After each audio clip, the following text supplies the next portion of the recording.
এক ভাই তৃণমূলের অঞ্চল সহসভাপতি, অপর ভাই দলেরই অঞ্চলের কোর কমিটির সদস্য। দুই ভাইয়ের একত্রে বসবাসের জন্য রয়েছে প্রসাদোপম দোতলা বাড়ি, কিন্তু তারপরেও আবাস তালিকায় নাম ছিল পরিবারের।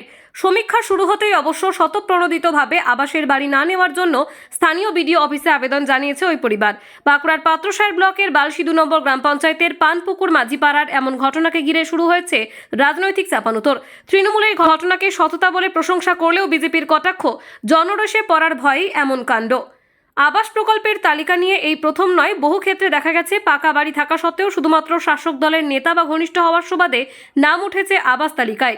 বহু ক্ষেত্রে ঘটেছে উল্টো ঘটনাও, শুধুমাত্র শাসক দলের ঘনিষ্ঠ না হওয়ায় বসবাসযোগ্য বাড়ি না থাকলেও তালিকায় ঠাঁই হয়নি হতদরিদ্র পরিবারের।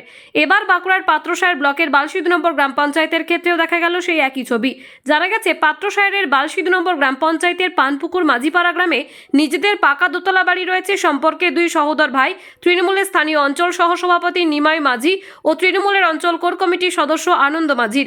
সম্প্রতি জেলা জুড়ে আবাস যোজনার সমীক্ষার কাজ শুরু হলে দেখা যায় নিজেদের পাকা দোতলা বাড়ি থাকা সত্ত্বেও আবাসের উপভোক্তা তালিকায় ওই পরিবারের নাম রয়েছে।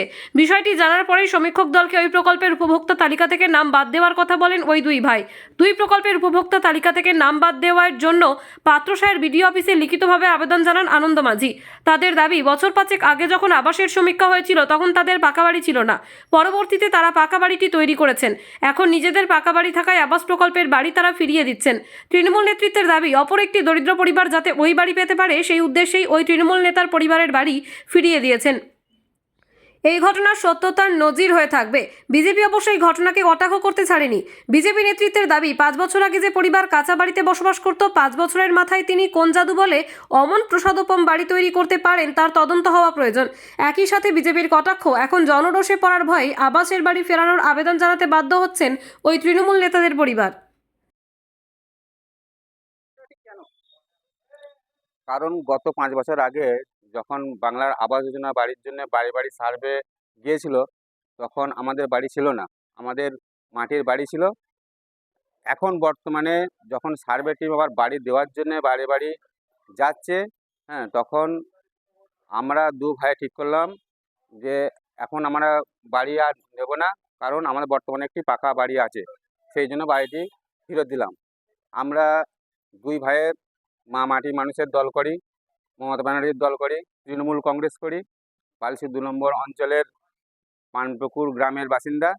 আমি বালসি 2 নম্বর অঞ্চলের অঞ্চল সহসভাপতি, আমার দাদা অঞ্চলের কোর কমিটির মেম্বার। আজকে পাত্রসাহের ব্লক অফিসে বিডিও সাহেব না থাকার জন্যে, ওনার রিসিভ সেকশানে রিসিভ করে ওনার হাতে দরখাস্তটা দিলাম। আমরা দু ভাই মানে আলোচনা করে নিজের স্বইচ্ছায় আমরা বাড়িটি নেব না বলে দরখাস্ত দিলাম। এটা আমাদের দু ভাইয়ের নামেই এসেছিল, আনন্দ মাঝি, নিমাই মাঝি। আমরা দুজনেই তৃণমূল কংগ্রেস করি। আমি বালসি 2 নম্বর অঞ্চলের অঞ্চল সহসভাপতি, দাদা আনন্দ মাঝি বালসি 2 নম্বর অঞ্চলের কোর কমিটির মেম্বার আছে। আজকে আমার বাড়িটা ফেলে দিলাম। আমার নাম নিমাই মাঝি, বালসি 2 নম্বর অঞ্চলের সহসভাপতি। বিগত 4-5 বছর আগে আবাস যোজনার যে সার্ভে হয়, সেই সময় নিমাই মাঝি ও আনন্দ মাঝির মাটির বাড়ি ছিল।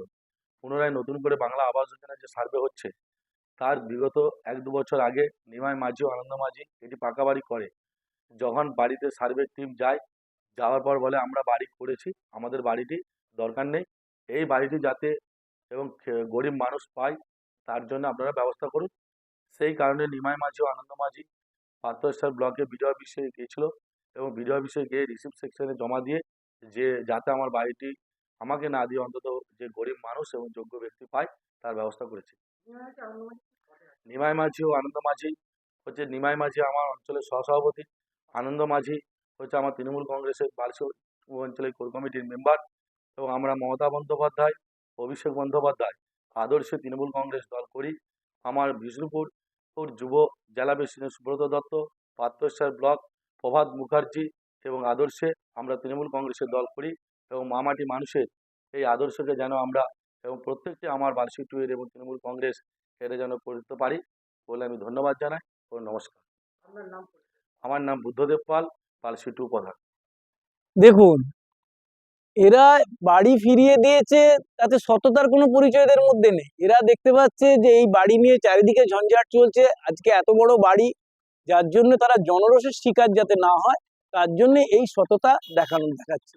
আপনি বাড়িটা দেখেছেন, একটা বিলাসবহুল প্রাসাদ এবং বাড়ি। তার মানে এই তৃণমূল নেতারা 5 বছরে কত টাকা কামিয়েছে, যার জন্য আজকে মাটির বাড়ি থেকে এই উচ্চতায় উঠতে পেরেছে। এরপর এদের সম্বন্ধে মুখ্যমন্ত্রী চিন্তা করে দেখুন যে তারা এইসব টাকা পাচ্ছে কোথা থেকে। যে লোকটার 5 বছর আগে এই মাটির বাড়ি ছিল, সেই লোকটা আজকে বিলাসবহুল বাড়ি হয় কোথা থেকে, কি এমন রোজগার করছে।